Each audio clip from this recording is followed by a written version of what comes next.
Zdravo svima ponovo, nastavljamo po agendi, imamo još nekih sat vremena da odradimo, da završimo ovaj deo izlaganja koji je započet i nakon toga da se fokusiramo na ostvarivanje autorskih prava.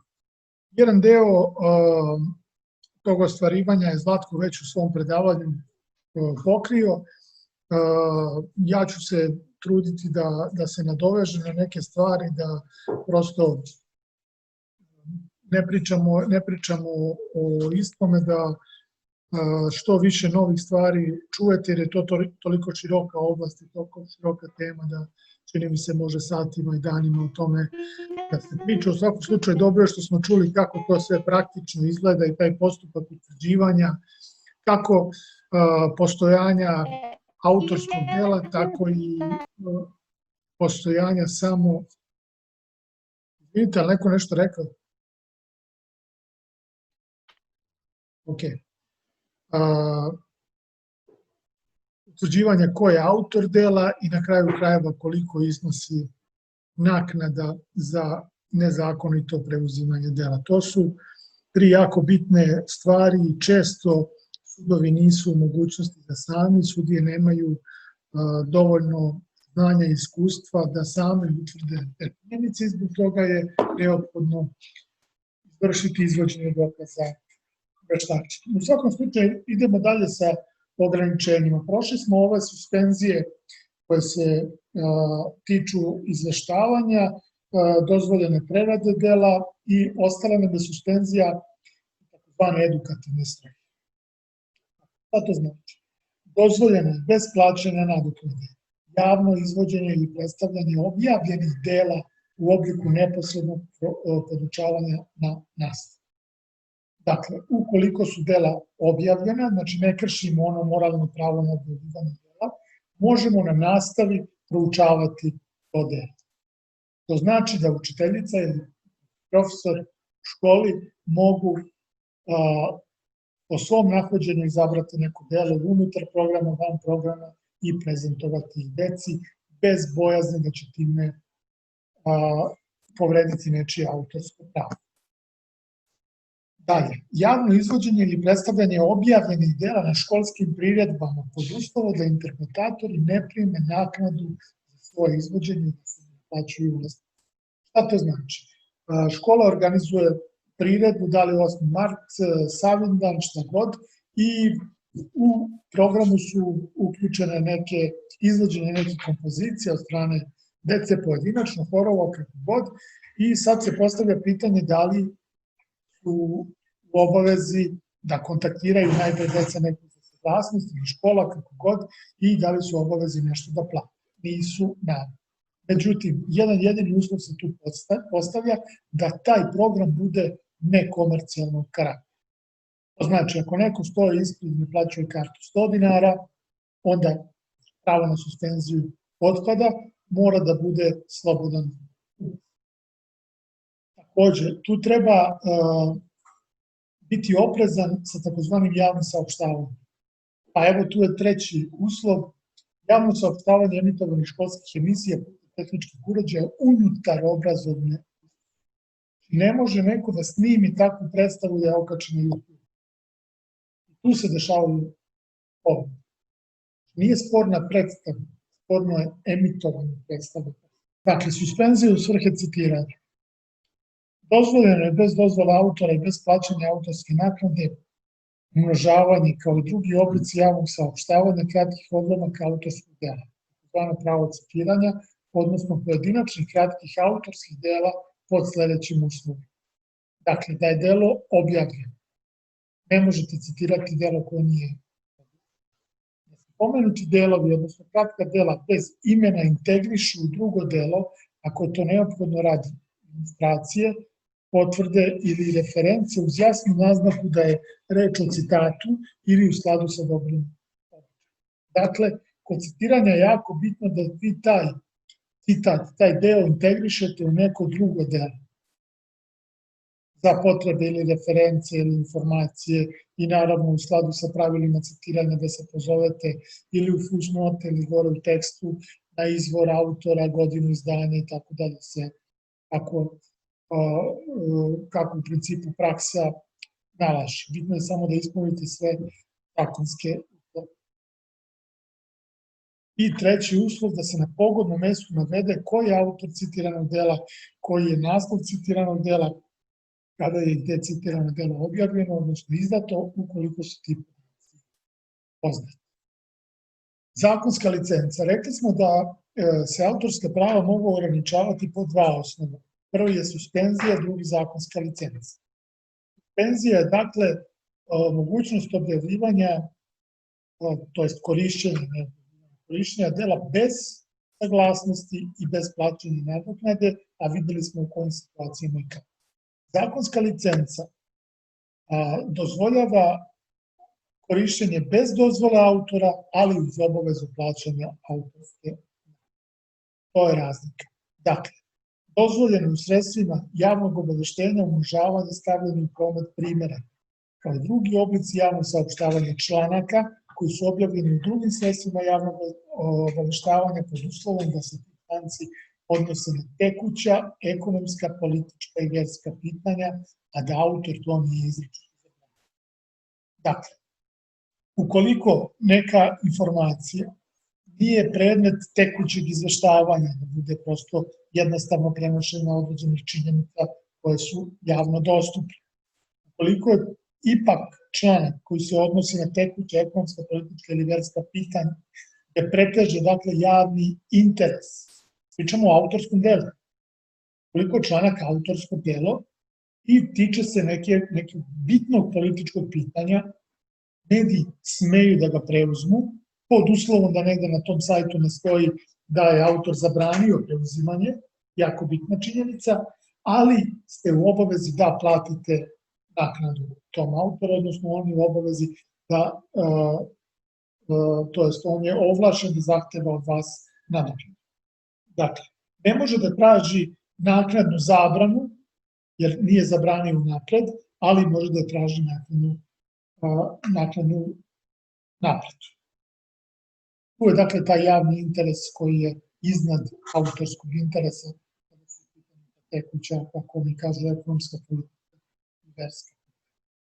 Dakle, zakonska licenca radi informisanja nije isto što i suspenzija radi informisanja. Zakonska licenca su autorska dela koja se mogu koristiti nadoknadu, a kod suspenzije pričamo o tekućim izveštajima, znači o oblicima,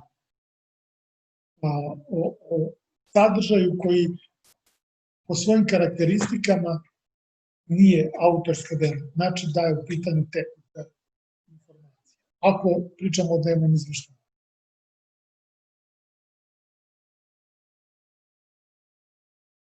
Kada pričamo o suspenziji, jako je bitno da naglasimo da samo imovinska prava mogu biti suspenzija. Samo imovinska prava mogu biti suspenzija. Dakle, ukoliko koristite neko delo pod onim uslovima kako smo malo pre naveli, da li u pitanju citat ili parodija, karikatura, šta god, morate ispoštovati moralna autorska prava. Ona koja je moguće ispoštovati, naravno.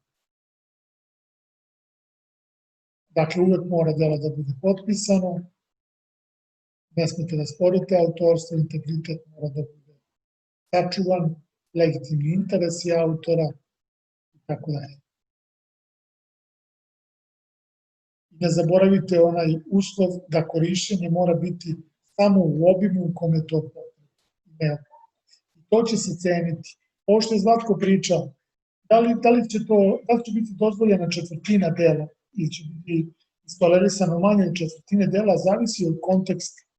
Jer će veštak da proceni da li je bilo neophodno da vi preuzmete, ne znam, 13, 14, 15% da postignete tu svrhu, ili ste mogli sa 7% sadržaja da postignete istu svrhu.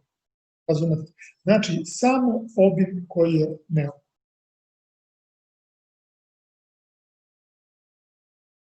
Takođe, na način koji ne ugrožava legitimne interese autora i integritet samog autorskog dela, to je takođe bitno, i obavezno navođenje imena. Automatska zaštita autorskih prava. Zlatko je to već pomenuo i objasnio, tako da ću ja samo u par rečenica da podsjetim, jer je to bitno, pa nije zgoreg čuti 2 puta. U svakom slučaju, suština je da se autorska prava, subjektivna autorska prava ne stiču nikakvom konstitutivnom odlukom bilo kog organa. Autorska prava se ne registruju, ne podnose se nikakve prijave, ne treba niko da donese rešenje da bi vi imali autorska prava. Onog trenutka kad određeno delo ispuni sve uslove iz one definicije s početka koje smo pomenuli, kreće da uživa autorsku pravnu zaštitu. Dakle, kada određena duhovna tvorevina koja je originalna bude izražena u određenoj formi, ona postaje autorsko delo i vi kao njen autor imate pravo da tužite svakog koje neovlašćeno koristi. Dakle, to je suština. Sad, da vas ne zbunjuje, kao što je Zlatko rekao, to takozvano deponovanje kod Zavoda za intelektualnu svojinu nije isto što i podnošenje registracione prijave za žig, gde vi morate da čekate da Zavod za intelektualnu svojinu kaže može, ne može, ovo odobreno, ovo nije, ispravite, dopunite i ostalo. Ovde vi dajete njima delo, narezano na disku, odštampano, kako god. Kad se to dešava? Recimo, ukoliko hoćete da izdate knjigu i pre nego što pošaljete izdavačima, hoćete da budete sigurni da nećete biti prevareni, odštampate knjigu, narežete na disk taj Word file, kako god, i podnesete Zavodu za intelektualnu svojinu da ga čuva i da konstatuje u svojoj potvrdi da ste vi dana 29. juna u 13 časova i toliko i to 15 časova, nije bitno koliko i toliko minuta pristupili i doneli tu knjigu. Ne može, mora da bude, I dakle, tom potvrdom vi dokazujete kasnije da ste tog dana u toliko i toliko sati bili u posedu tog dela. Dakle, dokazujete samo pravo prvenstva u vremenu, a ne da ste autor. To što ste sam tamo predali, ne znači da ste vi autor, niti će vam Zavod ikada reći, oni su autor, predali su, samo dokazujete pravo u vremenu. To može da se dokaže, kako sam rekao, slanjem s maila na e-mail, može da se dokaže na više načina, nekad kad nisu bili mailovi, ljudi su sami sebi slali poštom, poverat, zapečaćen, sve, recimo. Ali ovo je zgodno sa e-mailom, ali ko hoće baš, kao što je Zlatko rekao, da da na značaju i na ozbiljnosti i da sud eventualno ceni to da je autor vodio računa o svojim pravima, može da deponuje delo pred Zavodom, tu je negde za pravno lice recimo 7.000, za fizičko 3.500 deponovanje, bez obzira na veličinu dela. To je način gde možete da pomognete sebi da kasnije lakše dokažete vaše autorstvo, ali inače autorsko delo se automatski štiti kad ispuni sve uslove definicije. To je jako bitno da se razume. Licence kreativne zajednice ili Creative Commons licenses. Sigurno ste čuli za njih. To je nešto što je tekovina opet savremenijeg prava, više prakse nego prava i svakako za ljude koji su u medijima je jako bitno da znaju da ih tumače u smislu da znaju kada koji sadržaj mogu i na koji način da koriste u medijima koji je dostupan na internetu. Imaju oznaku CC, to je njihova osnovna oznaka i kad vidite CC znajte da je nešto u režimu licenci kreativne zajednice. Licence kreativne zajednice su podkategorija šireg pojma licenci otvorenog sadržaja koji podrazumeva i licence otvorenog koda, dakle softvere, znate da postoje softveri koji imaju otvoren kod koji svako može da koristi, a postoje softveri koji su prosto zaštićeni i gde ne može svako da pristupi ili ako pristupi kodu ne sme da ga prekopije. Dakle, imamo licence otvorenog sadržaja koje se dele na licence kreativne zajednice za autorska dela i licence otvorenog koda opet za autorska dela, ali specifično za softvere kao autorska. Koja je svrha ovih CC licenci? ubrzavaju protok informacija, odnosno autorskih dela internetom uz ispunjenje određenih čisto minimalnih. U principu, ukoliko bi imate vi neki blog koji pišete ili prosto medijima objavljuje neke informacije koje su od interesa za javnost, bavi se nekim temama od interesa za javnost i tom blogu je u interesu da se što više te informacije šire, da dođu do što više ljudi, da se prosto samo čitaju, bez obzira da li će im neko platiti nadoknadu ili ne, odnosno da im nadoknada nije primarna svrha, na drugi način su došli do nje i tako dalje. Šta oni rade? Da vas ne bi svaki put zvao, pitao, slao mailove, jel smemo da preuzmemo vaš tekst, ili neko se neće ni usuditi ni da pita, podrazumevaće da ne sme, on će videti oznaku pod kojim uslovima može da koristi i sam će da preuzme dalje, postavi šerove i tako dalje. Odnos Creative Commons licenses i copyrighta je u principu takav da copyright ima takozvanu frazu iz common law sistema all rights reserved. Znači, sva prava su rezervisana, ne smete ništa, osim onoga što vam zakon dozvoljava kao suspenziju. A CC licence imaju frazu, označava i fraza some rights reserved. Znači, neka prava smo zadržali, a neka nismo, zavisno od toga za koju licencu se autor opredelio. Koje su vrste Creative Commons licence? Prva, recimo, koja podrazumeva samo obavezu označavanja autora, ima oznaku CC BY. Dakle, kada dođete do teksta na internetu, fotografije, šta god, kod koga piše način korišćenja ili kako god, CC BY. To znači da taj tekst smete da preuzmete, da objavite na svom mediju, ali je uslov da potpišete autora teksta koji je na originalnom potpisu. Dalje, ukoliko vidite oznaku CC-BY-SA, to znači da morate označiti autora i obavezno zadržati istu licencu u slučaju daljeg deljenja dela.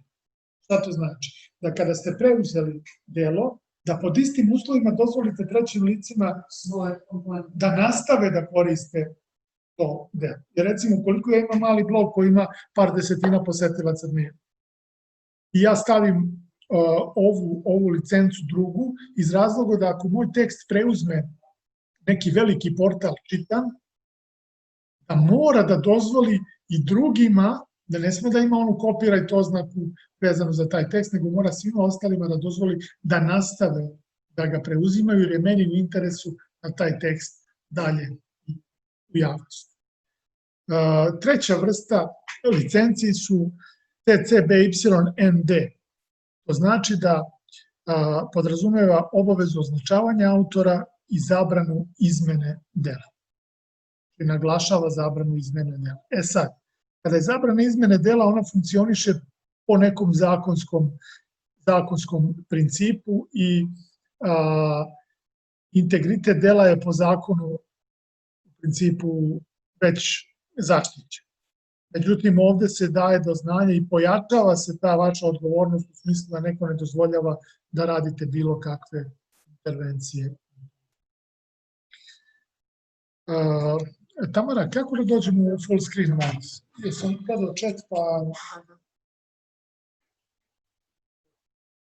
Tu.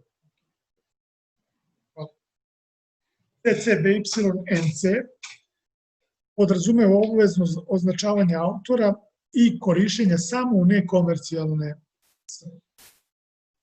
Dalje, CC-BY-NC-SA, sad već vidite šta koji znak,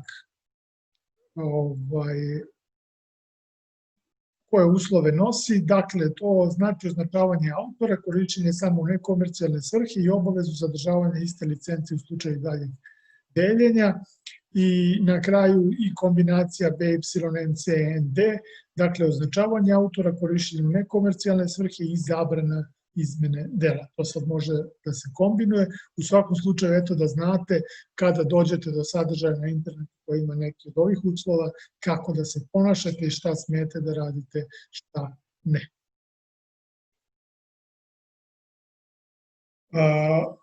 Creative Commons licenses ne treba mešati sa public domainom ili javnim dobrom, delom koje je u javnom domenu. Dakle, kada se neko autorsko delo nalazi u javnom domenu, to jest u public domain režimu, to znači da su imovinska prava na tom delu istekla, odnosno da je prošlo više od 70 godina od smrti autora ili poslednjeg koautora. A CC licenca se odnosi na dela čija autorska prava nisu istekla, ali je autor spreman da ih pod određenim uslovima ustupi na besplatno korišćenje. Javni domen podrazumeva poštovanje moralnih autorskih prava, dok kod CC licenci autor je u nekim slučajevima saglasan da vam dozvoli da čak ne morate ni da ga potpisujete ili da možete da menjate delo i tako. Dobar primer za funkcionisanje po principu Creative Commons licenci su sajtovi poput Wikipedije. Dakle, ako pogledate Wikipediju i njihove uslove korišćenja dole na dnu, vidjet ćete da ona funkcioniše po TC/BY/SA, odnosno postoji obaveza da korisnici navedu autora ili licensora sa Wikipedije, kao i da dalje distribuiraju sadržaj pod istim uslovima pod kojima su ga preuzeli. Takođe, ista licenca znači da je dozvoljeno kopiranje i dalja distribucija sadržaja kao i njegovo adaptiranje izmena, ali uz posebnu naznaku da licenca ne utiče na obavezu poštovanja moralnih autorskih prava, prava trećih lica.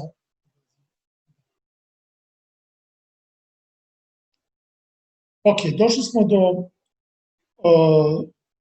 teme koja je predviđena za ovaj poslednji deo, imat ćemo dovoljno vremena, ostvarivanje autorskih prava, subjektivnih autorskih prava. Dakle, kad dođete u situaciju da vam je neko pravo povređeno, kako da ostvarite svoja prava? Imamo dva načina, kolektivno i individualno. Kolektivno ostvarivanje autorskih prava se radi preko organizacija za kolektivno ostvarivanje autorskih prava, kao što su TOKO i OFPS, udruženje interpretatora i tako dalje. Zbog čega postoje te kolektivne organizacije? Pa prosto praksa je pokazala da su one neophodne, jer drugačije ceo taj sistem autorskih prava u svetlu današnjih medija i načina komunikacije ne bi bio moguć. Šta to znači? Da nema ovih organizacija, a vi imate recimo radio stanicu. Koliko želite da pustite neku pesmu, vi bi morali pre nego što je pustite da kontaktirate kompozitora, da kontaktirate tekstopisca, aranžera, interpretatore, izvođače, proizvođača fonograma, da sa svima njima regulišete koliko šta treba da se plati, pa da pustite jednu pesmu. To bi dovelo u pitanje uopšte funkcionisanje svih tih servisa i zbog toga je uspostavljen sistem kolektivnog ostvarivanja, gde te radio stanice, na primer, samostalno odlučuju koju će muziku da puste, osim ako naravno neko nije zabranio nekoj stanici da pušta njegovu muziku, što je legitimno. U svakom slučaju, kada radio stanica odluči da pusti neku pesmu, ona je dužna da o tome obavesti sve ove organizacije za kolektivno ostvarivanje autorskih prava, da im dostavi takozvane košuljice i da će se u toj konačnoj naknadi, konačnoj preraspodeli naknade i tako dalje, ti autori, koautori, interpretatori, izdavači dobiti neki svoj mali deo, ta isplata ide jednogodišnje otprilike, pa koliko neko ima neka dela koja se često puštaju i stalno se vrte po medijima, ne moraju to nužno da budu male pare, prosto mogu to da budu i sa svim pristojni prihod. Međutim, to je što se tiče kolektivnog ostvarivanja u situacijama kada nijedno drugo ostvarivanje praktično nije moguće, kada je moguće samo u domenu teorije. Ono što je za nas ovde bitno je takozvano individualno ostvarivanje autorskih prava. To je kad neki medij kao nosilac autorskih prava, odnosno, izdavač medija ili autor utvrdi da mu je neko prekršio autorska prava, da mu je povredio autorska prava i naneo štetu, on se odluči da pokrene postupak pred nadležnim sudom protiv tog štetnika i tada on kreće u individualno ostvarivanje tih svojih prava, dakle samostalno. Šta se može tražiti pred nadležnim sudom? Obično se podrazumeva šteta, svi pričaju o naknadi štete, međutim, to nije jedini zahtev koji može da se podnese pred sudom, ima ih nekoliko. Sad zavisi od interesa autora, on može izabrati neki od njih. Prvi je utvrđivanje povrede prava, odnosno ozbiljne pretnje da će pravo biti povređeno. Vi možete da podnesete tužbu samo radi utvrđivanja povrede. Ne morate tražiti novac. Nekom je u interesu samo da se utvrdi da je njegovo pravo potvrđeno, odnosno time da se utvrdi da je on autor, a ne onaj tamo koji se legitimiše. I posle ta presuda za njega ima neku vrednost, jer dokazuje se da nije tamo neko autor, nego on autor i tako da.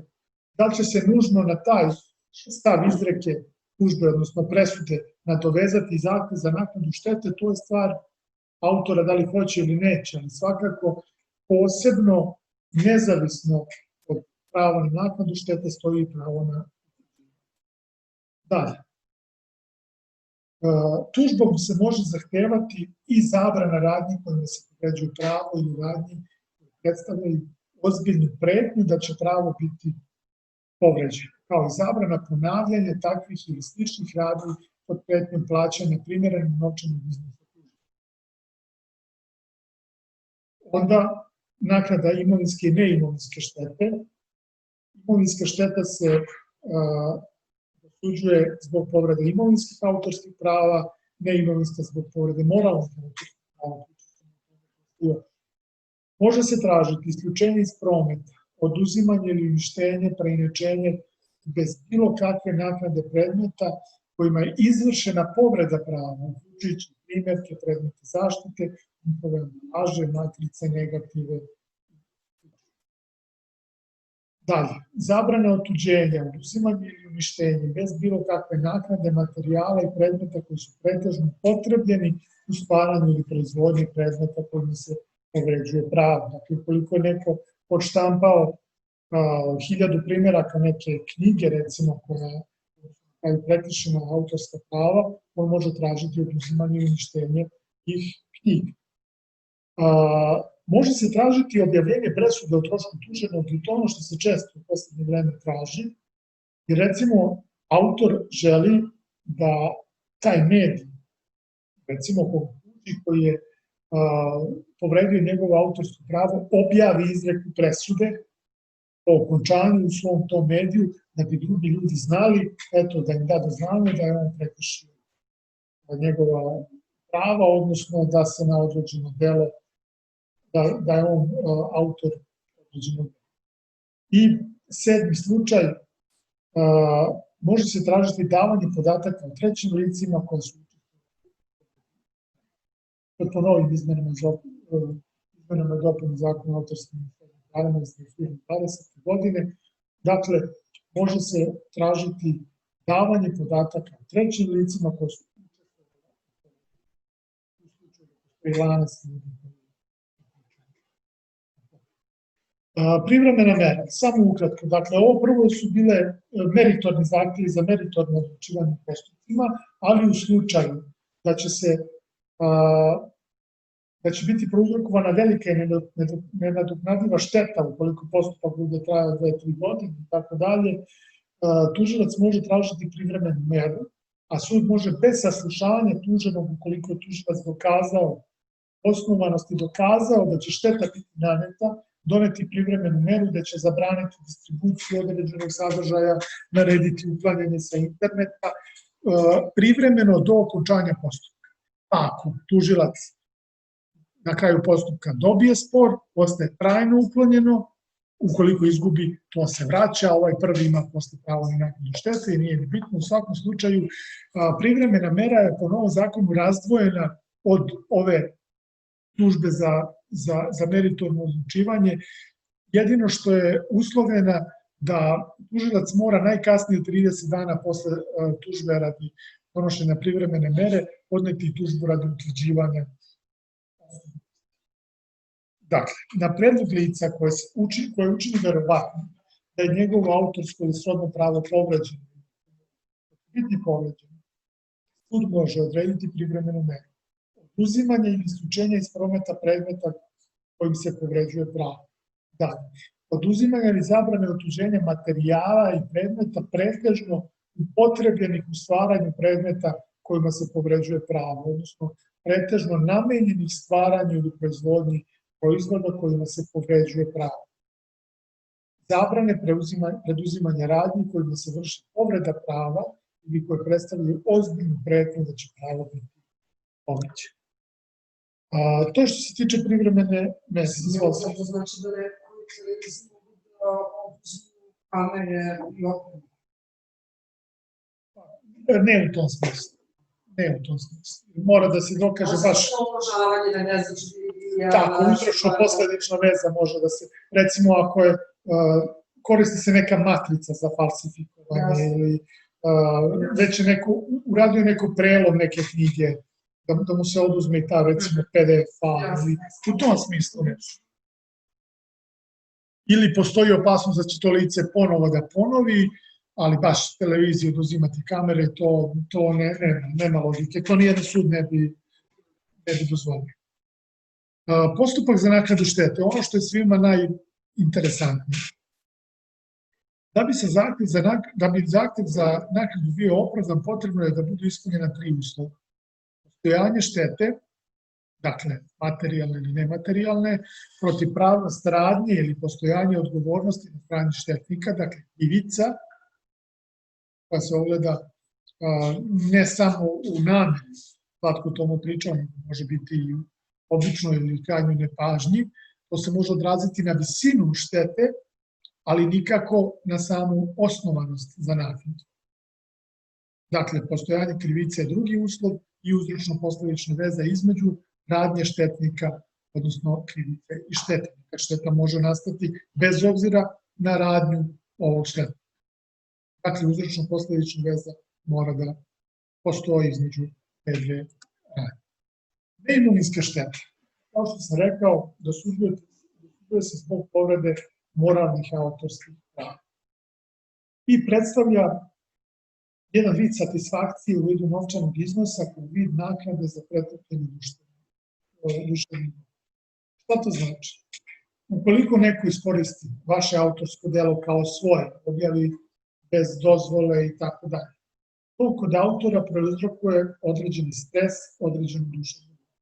Nekom ko nije autor, ko nije uložio nikad napor u nešto, ko nije uložio svoje vreme, energiju u neko delo, prosto ne može možda to da shvati, ali onaj ko je prošao kroz to, ko je napisao tekst, napravio neki video, fotografiju i onda je neko to preuzeo bez pitanja, još recimo izmenio ili prikazao kao svoje, to prouzrokuje određeni stres. U kojoj meri stres prouzrokuje, na to sud treba da utvrdi. Slažem se da tu ima zloupotreba, ali svakako ima i zaista, postoji dosta slučajeva gde je šteta autorima naneta, odnosno zaista osetili jedan vid. Naknada nematerijalne štete nije propisana direktno zakonom o autorskim i srodnim pravima. Ona se crpi iz jedne odredbe zakona o obligacionim odnosima koji je uvezan sa zakonom o autorskim i srodnim pravima po tom pitanju, to je taj član 200 koji kaže da za pretrpljene fizičke bolove, za pretrpljene duševne bolove, zbog umanjenja životne aktivnosti, naruženosti, povrede ugleda, časti, slobode ili prava, ličnosti, smrti bliskog lica, kao za strah, sud će, ako nađe da okolnosti slučaja naročito jačina bolova i straha i njihovo trajanje to opravdava, dosuditi pravičnu novčanu naknadu nezavisno od naknade materijalne štete kao i u njenom odnosu. Dakle, u pitanju je satisfakcija novčana koja bi autoru trebala da pruži nešto da on time kompenzuje tu bol koju je pretrpeo. Kada je nematerijalna šteta u pitanju, ona je naneta i ona se ne može popraviti takozvani vraćanjem u pređašnje stanje. Koliko vama neko razbije neku stvar koja može se kupiti u prodavnici, vi možete tražiti vrednost te stvari ili da vam da novu i to se na taj način reparira.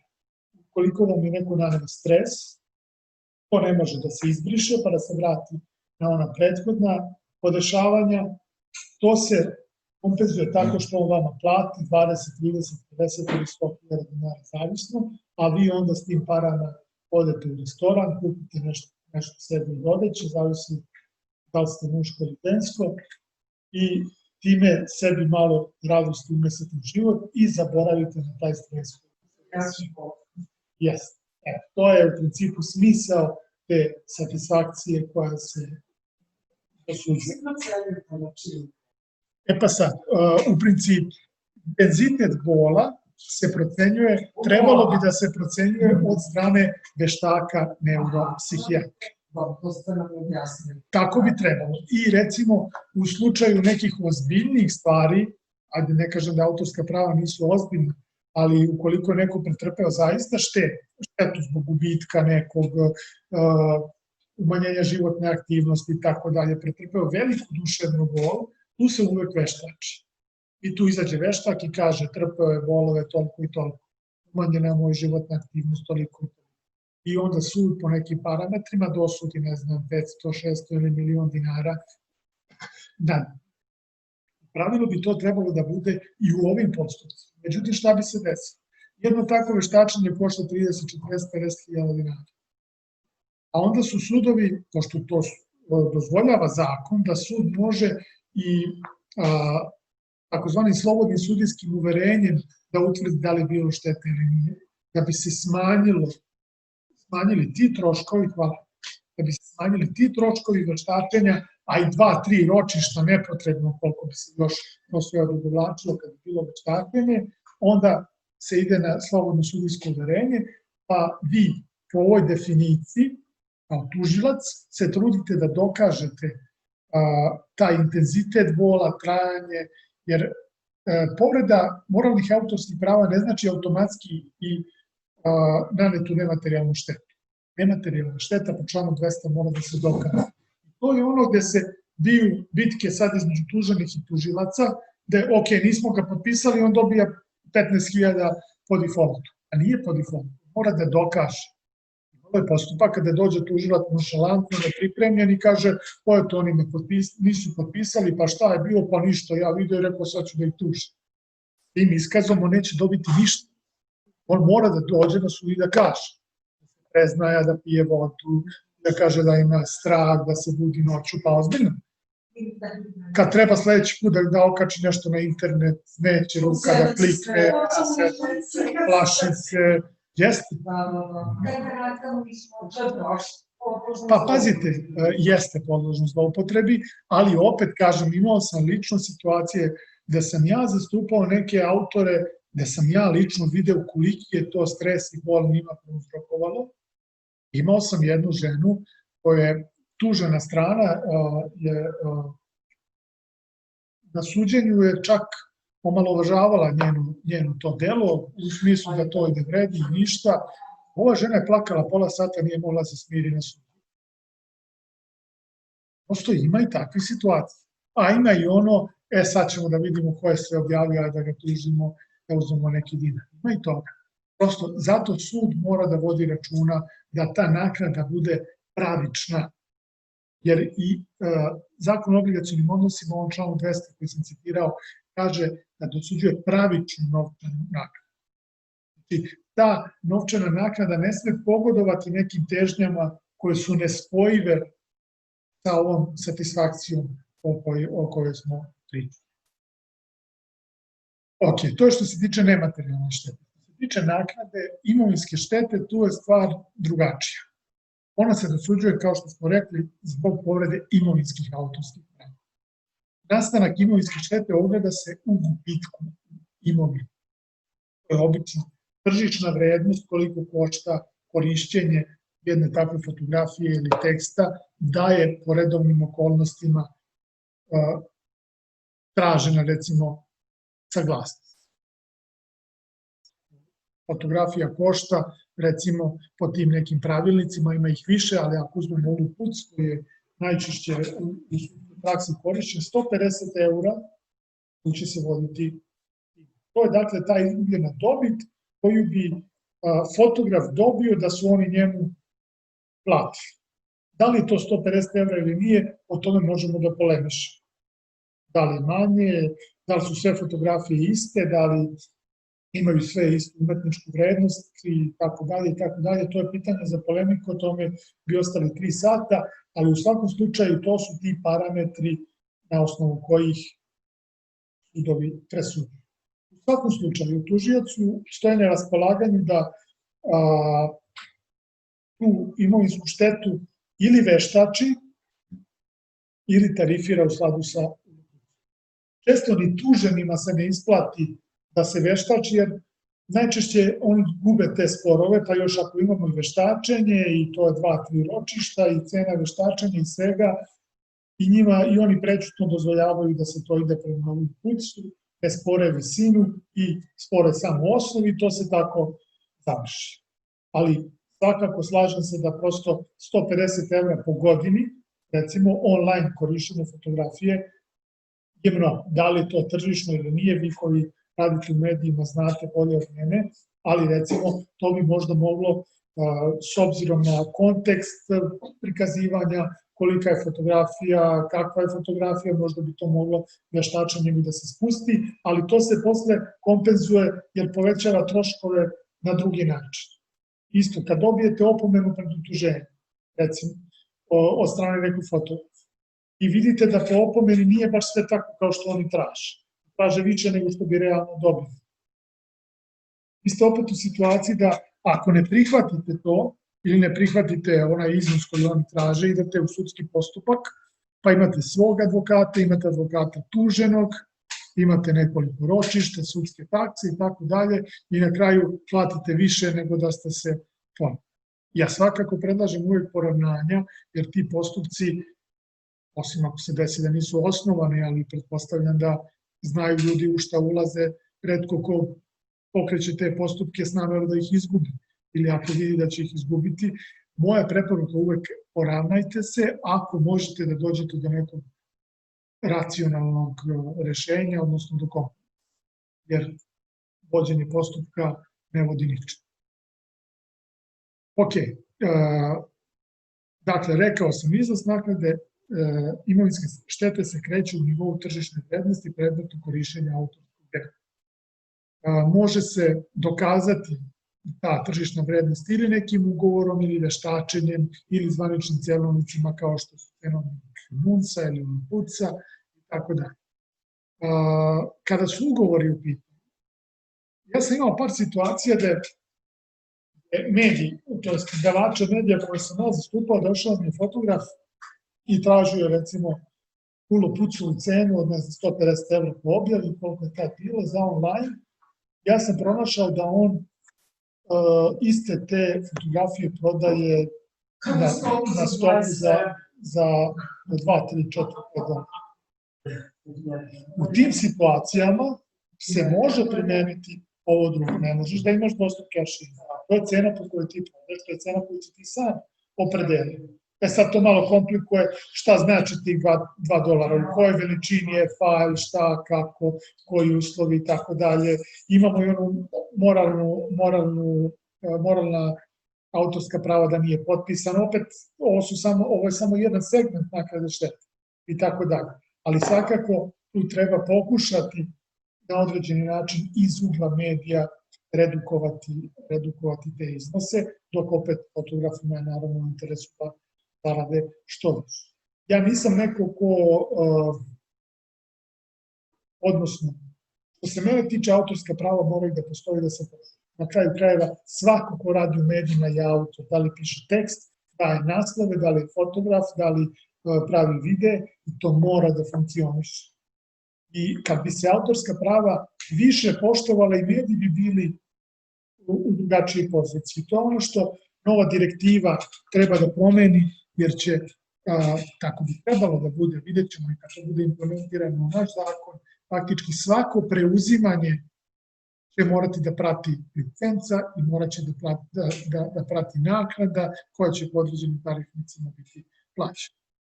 Čak i Google, koji preuzima, koji izbacuje u pretrazi određene sadržaje, za svaki klik na neki sadržaj nekog sajta će morati određeni i da plaća, jer onaj od oglašavanja i tako dalje i tako dalje. Izuzeti su iz toga fizička lica koja koriste u nekomercijalne svrhe i izuzeti su ovi kratki odlomci i tako dalje, dakle citiranje i tako dalje. Vidjet ćemo kako će to funkcionisati u praksi. Ja sam iskreno znatiželjan da vidim, jer sledeće godine će direktiva krenuti sa primenom, pa eto, možda to i popravi na neki način sliku medija. U ovom prospektu, to jest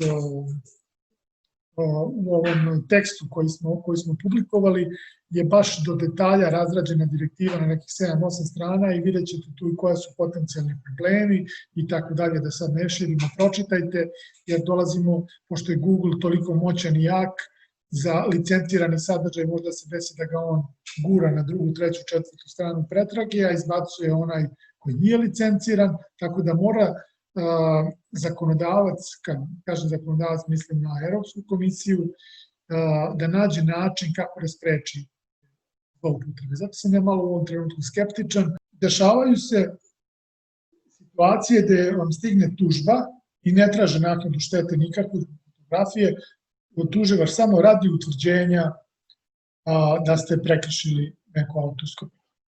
Sad ko dobije te tužbe, zove mene i kaže, pa evo šta ovi ljudi hoće od mene, što me tuže. To je fora.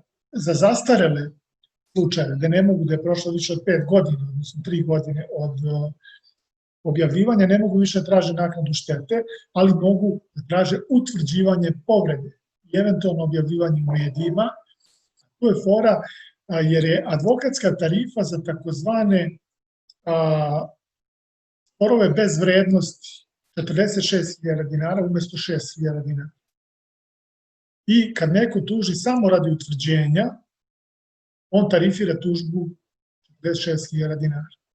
E sad, imate 2 puta, hoćete li odmah da priznate tužbeni zahtev pa naplatite 4.600 ili ćete da ne znate za tu informaciju pa da se upustite u 5-6 ročišta podnesak i na kraju da platite par stotina hiljada. Eto, to je samo jedna stvar što sam hteo da vam skrenem. Pa da. Opet da ponovim, moja preporuka je da se postižu poravnanja, da se ne ulazi. Mislim, ja sam advokat, ja živim od tog posla, ali ako mogu iskreno, ja bi svakom rekao da se dogovori, da ne ide na sud, jer na kraju, evo i Zlatko i ja ostajemo bez posla, ali svakako to je neki savjet da što manje na sud, to bolje za vas, pokušajte, spustite i vi loptu, ako vam kaže neko stručan da ste povredili nečije autorsko pravo, pomirite se s tim, jako je bitno da ljudi shvate da ono što je na internetu nije besplatno, da ono što je na Twitteru nije besplatno, da ono što je na Facebooku nije ničije, da prosto to ima nekog autora. I još na kraju, krivično-pravna zaštita autorskih prava, postoje 2 krivična dela, jedno je od 3, jedno od 3 meseca do 5 godina, ko neovlašćeno objavi, snimi, umnoži ili na drugi način javno saopšti u celini ili delom autorsko delo, računarski program ili bazu podataka, predviđena je kazna zatvora do 3 godine. U Republici Srbiji, ja da znam, niko nikad nije dan u zatvoru proveo zbog ovoga, ali ova dela su napravljena za pirateriju, da znate. To nije za ono objavio fotografiju na svom Facebook profilu. Evo da privedemo kraju, autorska dela iz radnog odnosa, samo u par rečenica. Zaposlena lica, zaposleni autori, kada naprave autorsko delo, imovinska prava na tom delu pripadaju poslodavcu 5 godina od trenutka stvaranja dela, posle isteka roka od 5 godina vraćaju se autoru. Osim ako ugovorom drugačije. a velika većina poslodavaca danas stavlja klauzulu u ugovoru da se oni, ok, ne uzme poslodavac njemu prava trajno, najčešće, bar koliko ja znam, ali ostavi sebi pravo da nastavi da koristi, a njemu i najčešće da može drugom nekom da je, ako je stvar pregovora, ali u principu tako je, koliko sam ja čuo, najčešće. Moralna autorska prava pripadaju samo autoru i time se ne trguje, prosto on je autor i uvek ima pravo da ga poslodavac potpiše. O direktivi sam već rekao, 3 najvažnije promene su u pitanju. Prva se odnosi na takozvano rudarenje teksta ili text mining, odnosno automatizovanu analitičku tehniku obrade podataka teksta u naučne i edukativne svrhe, dakle mahom za naučne radove u svrhu edukacije. Druga promena je pravni aspekt digitalizacije i kulturne baštine, bitno je za javnost i opšte dobrode. Ukoliko neko delo određeni period ne može da se nađe u javnosti, ne može da se kupi, a u domenu autorsko-pravne zaštite trebalo bi da bude u domenu licence, da prosto ja želim da pročitam neku knjigu, a nema je nigde, onda bi trebala da bude u nekom tom domenu zakonske licence, da joj se pristupa kao kulturnoj baštini, a da se na drugi način autoru kompenzuju prihodi toga. Licenciranje sadržaja na internetu smo pomenuli, radi šire dostupnosti istog i prebacivanje dela odgovornosti za kršenje autorskih prava sa korisnika na hosting provajdere, hosting platforme. To je ono što je najviše odjeknulo, što će YouTube biti od sada odgovoran za ono što se kači, a ne kao do sada nemamo mi ništa s tim, pitajte ove što su okačili, tako da to je jedna velika promjena koja će u sledeće godine, vidjet ćemo kako. Eto, to je to, hvala vam puno na pažnji, malo smo probili, ali nadam se da nije bilo dosadno i da je bilo zanimljivo, da je svako čuo nešto što će mu koristiti, tako da to je to.